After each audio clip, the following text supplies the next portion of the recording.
So guys, samahan nyo ako ngayon. Tayo naman ngayon ay mag-RG. Kasama natin ang ating baby girls. Duo kaming dalawa. Ngayon lang ulit kami nakapaglaro dahil busy kami sa school. So yun, nag-aantay lang kami ng mga kalaban guys.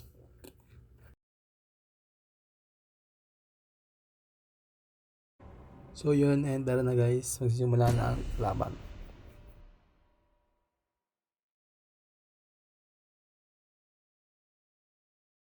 So yun, gold lane tayo. Kaso may nag-gold lane din. Pagbibigyan natin yan. Huwag tayo mag-cancel makipagtaras ang ano.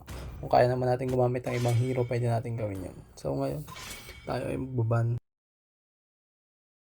Magbaban tayo ng hero. Makalaban natin sa XP. Nag-show sila ng ban pero hindi nila binan. Pero di naman tayo takot yan sa mga gusto nilang iban.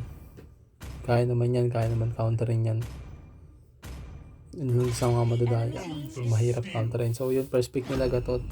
Sa amin naman Itcha. So nagbabalak akong gamitin ng Tamo sana, pero nagbago isip ko, may mga bago palang meta ngayon, new update. So yun, first pick at second pick naman Tiangge, ang ating baby girls. So yun, naghatay ng ipipick natin Tirisla. Pwede rin yan sana. So gusto ko magtamos ngayon para maganda gamitin. Para pwedeng panghabol sa mga kalaban at pwede rin makunat. So yun, nagsimula ng laban. Ito tayo ngayon sa bot. Ang kapaslik tayo kaya ako nag first kill para kung magkakaroon man ng clash, makasunod tayo agad. Yan, damo tayo para di tayo maano ng kalaban. So yun, ayun na nga, clear tayo niyan. May turtle niyan guys. So pass clear tayo para makapunta tayo agad ng turtle at makapwesto tayo. Maunahan natin yung kalaban guys. So yun, nagpwesto ako dito. Kung sino man dumaan pwede natin bigyan kasi may ulti naman at vengeance tayo, complete skill. So yun, bibigyan natin itong core nila, nabigyan natin yan guys. Kaya naman yan. Yan, nakapag-normalan siya. So yun, dumating yung ore namin, nabigyan namin yan. Yun, nabibigyan pa sana ako dyan, kaso nabigyan talaga ako ng kanilang offlane. Yun, nakawa yung turtle guys ng ating pani guys. So pababa tayo ulit guys para mag-clear at magkakaroon ulit ng turtle. Yan, clear tayo ngayon. Dalawa ba lang item ko, magdo-dominate ako para sa Ruby anti-sustain. So yun, magre-rest po tayo sa ating bebes at sa ating tank. So yun, tumalag kami guys. Yan, naultihan kami ng gatot nila. Yun, hindi ako maka-ulti guys kasi naano ako ng gatot guys, pero ang galing ng paano doon, kitang kita nyo naman. So yun, nasa baba kami guys, magki-clear kami at magpo-push. Wala namang kalaban guys ng amin. So yun, nag-first kill ako, nag-second para mabilis yung hit. Kasama ko pa nga pala ang baby girls ko dyan. Yun, naultihan ako ng gatot at pumalag kami yan. Kaya naman pumalag, nag-ulti ako, patay sa kanila yan guys. Yun, kaya naman, ang lakas naman ng lifesteal ko.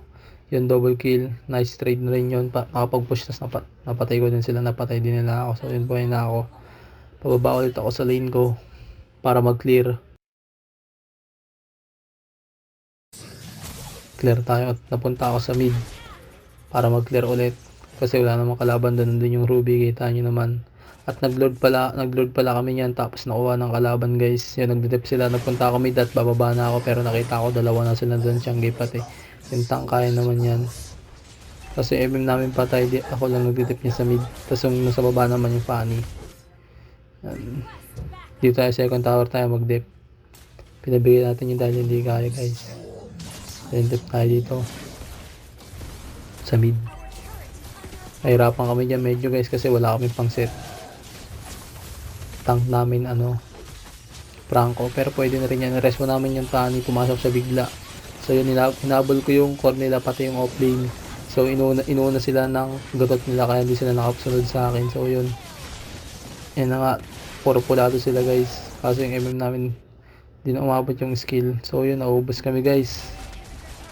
Guys, nag-all mid sila guys, panalo na sana yan kaso natalo pa, sayang.